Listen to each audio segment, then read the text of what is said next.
When I was 10 years old, my family and I lived far from town, down a long dirt road, surrounded by nothing but open land. The nearest neighbors were 2 miles away, and the only significant landmark was a prison a few miles further out. We were a big family, 5 kids, 2 parents, and both sets of grandparents visiting that summer. One sunny afternoon, we were all outside playing croquet. My youngest sibling, who was 6 at the time, and I were at the far end of the path, enjoying the game and the rare family gathering. It was peaceful, until we heard the sound of vehicles barreling down our long driveway. Out of nowhere, an unmarked police car screeched to a halt in front of us, followed by at least 20 marked squad cars. The first officer rolled down his window and urgently asked, "How do we get to the barns in the back?" The barns. That was our playground. 6 large, weathered barns stood behind our house, filled with old junk left by the landlord. My siblings and I spent hours there every day, climbing, exploring, and imagining adventures. But we hadn't been there for the past 2 or 3 days because our grandparents had kept us busy with family activities. Without hesitation, my sibling and I pointed down the path and told the officer to follow the trail. Seconds later, a helicopter roared overhead, circling low above our property. The scene was chaotic, officers shouting into radios, cars speeding toward the barns, and more vehicles arriving.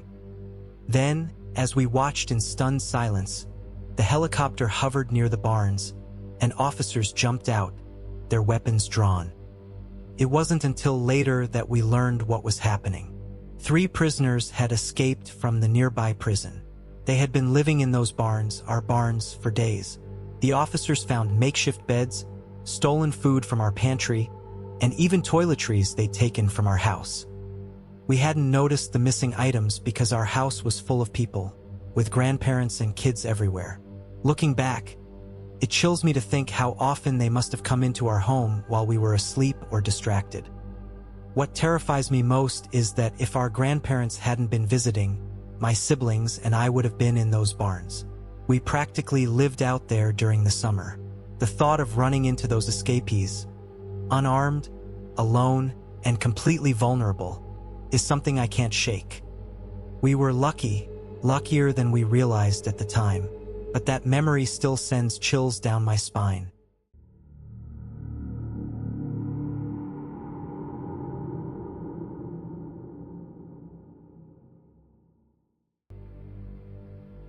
My partner and I decided to spend some time at a lake near our house. Normally, we'd bring the kids along, but this time we wanted a little alone time, just the 2 of us. It was winter, not freezing cold, but chilly enough that only a handful of fishermen were out on the lake, far fewer than the usual hundreds we'd see in the warmer months. We spent the day taking pictures and driving around, enjoying the quiet beauty of the lake.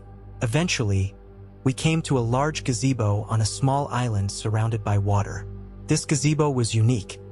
It was enclosed with large doors you could open or shut, depending on the weather. Inside, there were fireplaces and tables, making it a perfect spot for winter gatherings. We decided to make the most of our day by building a fire, roasting marshmallows, and sharing a glass of wine. Before heading there, we stopped by a store to grab some supplies. While we were in line to pay, I had a strange encounter. A man stood uncomfortably close behind me, so close I could feel his breath on my neck. It made my skin crawl.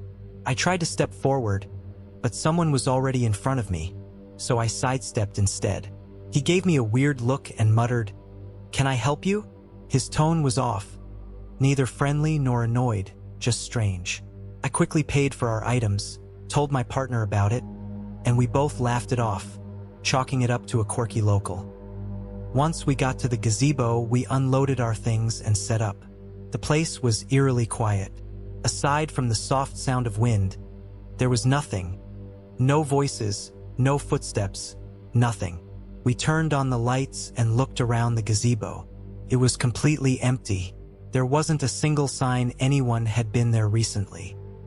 As we settled in, we started a fire and poured ourselves some wine. My partner loves telling scary stories, and he wasted no time diving into one. We were sitting by the fire, completely absorbed, when we suddenly heard a loud bang.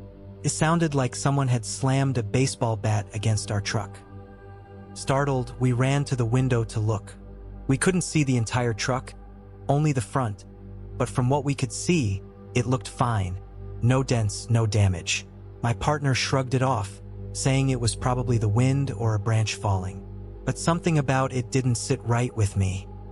We went back to the fire, and my partner continued his story. After he finished, there was a brief silence, just us sitting there, soaking in the warmth. Then we heard it, a loud iPhone chirp. It was unmistakable, and it came from inside the gazebo. We froze. There was no one else here. We had checked every inch of the gazebo when we arrived. No bags, no phones, no signs of anyone. My partner and I exchanged terrified glances. Before we could react, we heard a faint whisper, "Get out, or you won't be able to." We didn't wait to find out what it meant. Leaving everything behind, our wine, our fire, our snacks, and even our phones, we bolted to the truck. As we rushed to the door, the only thing on my mind was getting away as fast as possible. As we jumped in and sped off down the path, I turned to look back at the gazebo. That's when I saw him. A man was in the bed of our truck. Slowly, he began to sit up, his head appearing in the rearview mirror. My heart sank. I screamed, "Oh my God, there's someone in the truck." My partner didn't hesitate. He floored the gas pedal, then slammed on the brakes. The man flew forward, hitting the back of the truck's cab before tumbling out onto the road. We didn't stick around to see if he got back up. We sped to the nearest gas station, shaking with fear. Inside, I begged the clerk to let me use their phone to call 911. First, she seemed dismissive. "Oh, that's probably just Fred," she said. "He gets drunk and passes out in weird places sometimes. He's harmless." But Fred wasn't harmless. My partner went outside to check the truck bed while I was on the phone with the police. He found a baseball bat, a butcher knife, and a can of mace. When the police arrived, they searched the island and found footprints leading around the gazebo and up to its windows. Whoever it was had been watching us the entire time. The officers confirmed there had been two men.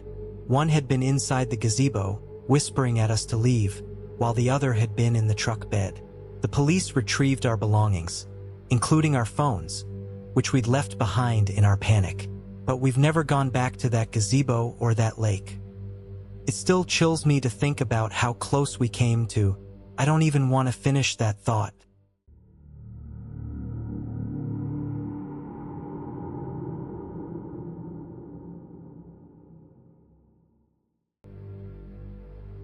When I was 16, my family moved to a remote area in northern Minnesota. Our new home was an old farmhouse, surrounded by dense woods, with the nearest town almost an hour away. It was supposed to be a fresh start, a place to escape the chaos of city life. But that isolation quickly turned from peaceful to terrifying. The first few months were uneventful. My dad spent his days fixing up the house while my mom focused on homeschooling my younger siblings. I had the upstairs attic room, which had a small window overlooking the woods. At night, the forest was so quiet that you could hear the slightest rustle of leaves or the distant cry of an owl. One night, I was up late studying for a test when I heard something unusual, a faint tapping on the back door downstairs. At first, I thought it was the wind or a stray branch, but the tapping became rhythmic, almost deliberate. I froze, trying to convince myself it was nothing, but then came a louder, more distinct knock. I crept out of my room and stood at the top of the stairs, peering into the darkness below. My parents' bedroom door was closed, and the house was silent except for that knocking. It came again, sharper this time, and then I heard a low voice call out, "Is anyone home? I'm lost. I need help." My heart sank. We didn't have neighbors nearby, and no one had any reason to be out in these woods at midnight. Something wasn't right. I quietly made my way back to my room and looked out the window, which gave me a partial view of the backyard. That's when I saw him. A man standing at the back door wearing a hooded jacket. He was pacing, glancing around nervously. My stomach turned when I noticed something in his hand. A crowbar. I knew I had to wake my dad, but before I could move, I saw a second figure emerge from the tree line. Then a third. They were talking to each other, gesturing toward the house.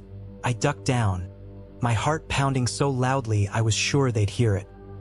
Gathering my courage, I crawled to my parents' room and shook my dad awake.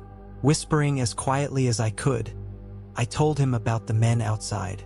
He didn't ask questions. He just got up, grabbed the shotgun he kept in the closet, and told my mom to call the sheriff. We didn't have cell service, so my mom had to use the old landline. The sheriff's station was almost an hour away, but he promised to send someone immediately. Meanwhile, the men were getting bolder. From the living room window, I could see them testing the windows and whispering to each other. One of them tried the back door handle, jiggling it forcefully. My dad stood by the front door, shotgun in hand, while my mom stayed upstairs with my siblings. Then we heard the sound of shattering glass. One of the men had broken a window in the kitchen. My father shouted loudly, "Get out of here or I'll shoot." His voice echoed through the house, and for a moment, everything was silent. Then came the sound of heavy footsteps heading toward the back door.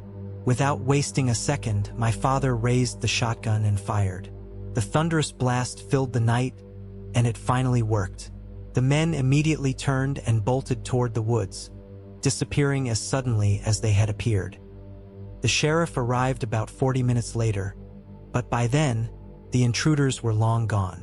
They found footprints around the house and cigarette butts near the tree line, but no sign of the men. The sheriff suspected they were drifters or petty criminals looking for an easy target. For weeks after that, none of us could sleep soundly. My dad reinforced the doors and windows, and we got a dog to keep watch. But no amount of security could erase the memory of those men creeping around our home, planning God knows what. Even now, years later, I can't shake the fear of what could have happened if my dad hadn't been prepared, or if they'd been more desperate. The woods that once felt like a sanctuary now seem like a dark, endless maze where danger could be lurking just out of sight.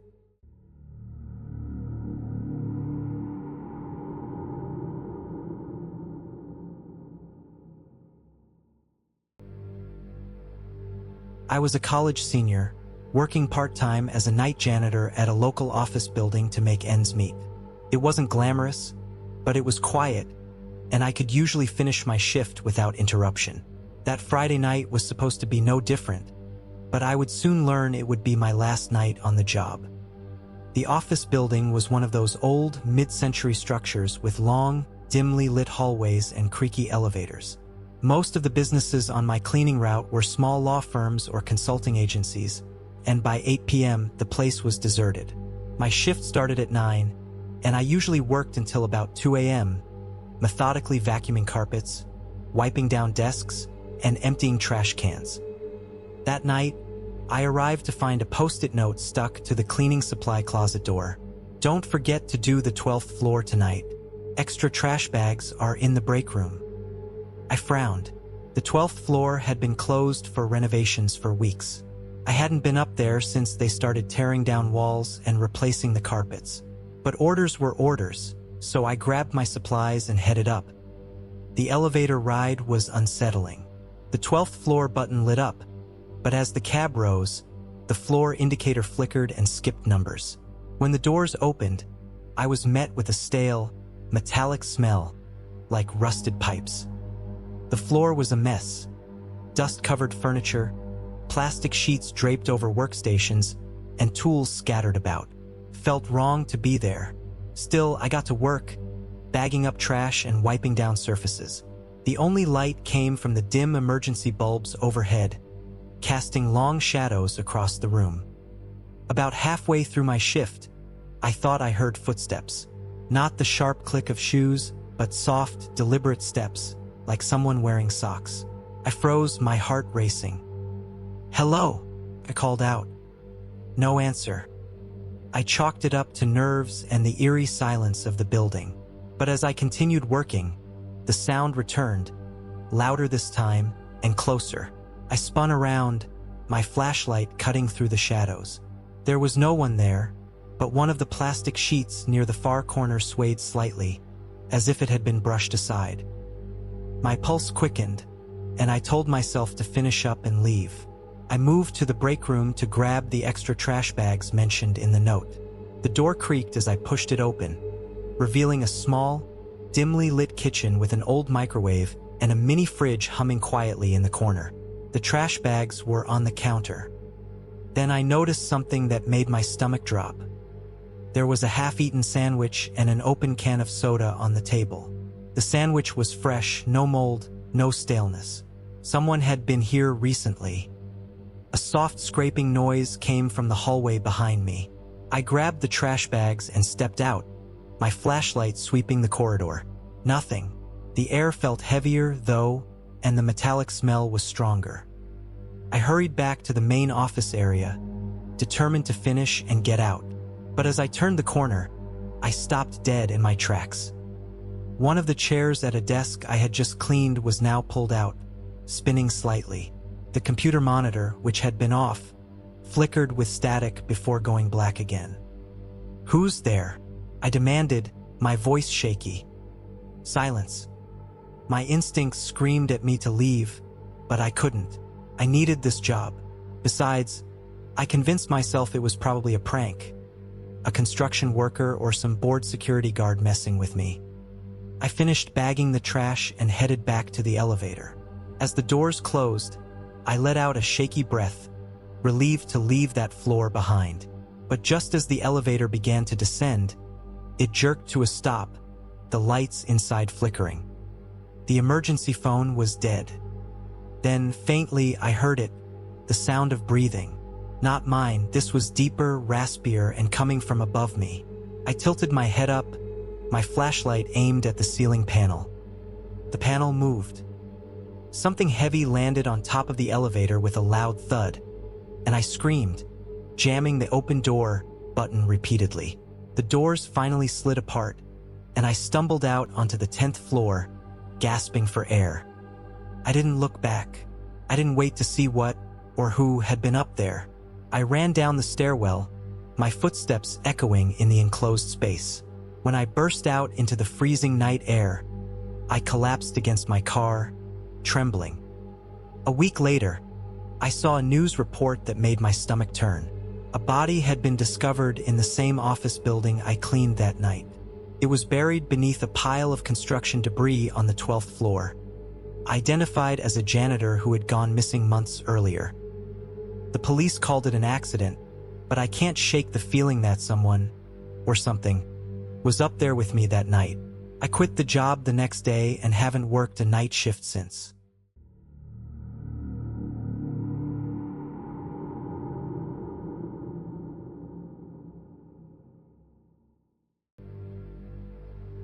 It was the summer of 2012. I was living in a small town in Northern California, and like most people my age, I spent a lot of time hanging out with friends, going to parties, and enjoying the usual distractions of youth. We had a close-knit group, and everyone knew everyone. Among us, there was one friend, Jake, who was always the life of the party. He was the kind of person who made everyone laugh and who had a talent for making even the most boring activities seem fun. But despite all that, Jake had a darker side that no one really talked about. He was reckless. We all knew it.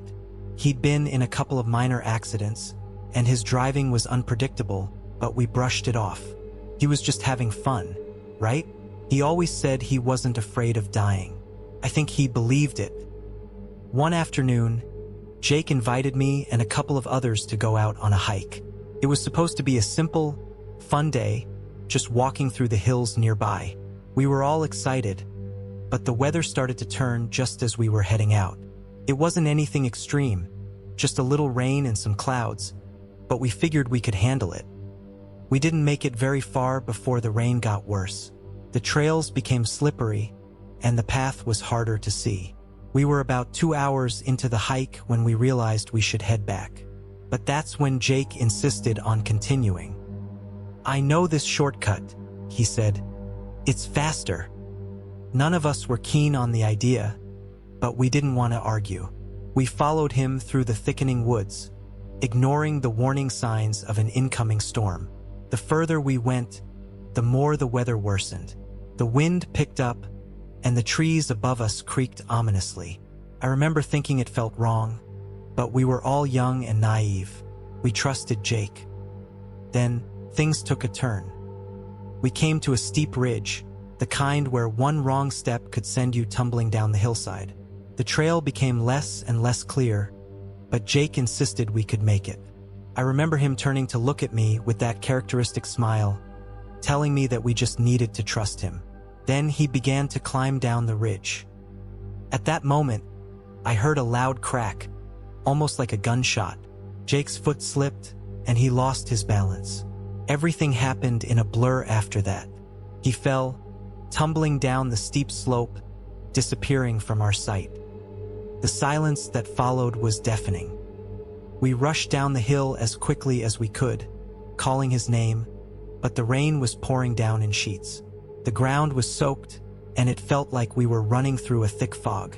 When we reached the bottom, we found Jake lying in the mud, barely conscious. His head was bleeding, and his leg was twisted in an unnatural way. We tried to help him, but the situation was already beyond us. The storm had made it impossible to get any phone service, and no one was around to help. In the end, we made the difficult decision to try to carry him back to the main trail. But we didn't make it. Took us hours, but eventually we had to stop. The weight of his injuries was too much, and we were all exhausted, terrified, and completely out of our depth. We waited for hours in the rain, shouting for help, but the storm drowned our voices. It wasn't until the next morning that a search party found us. By the time they reached us, Jake had passed away from the combination of head trauma, blood loss, and exposure. It was one of the hardest moments of my life, watching his family grieve, knowing there was nothing we could have done. What haunts me the most isn't just the loss of Jake. It's the fact that we all knew he was reckless, but none of us ever did anything about it.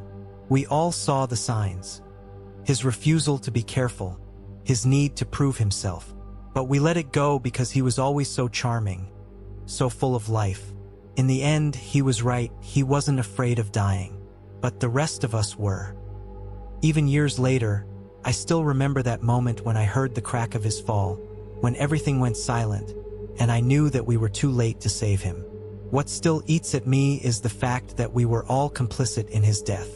We let him take us into a situation where we couldn't help, and we didn't speak up when we should have. I still think about that day. I'll never forget Jake and the lessons I learned that summer about recklessness and the consequences of ignoring the signs.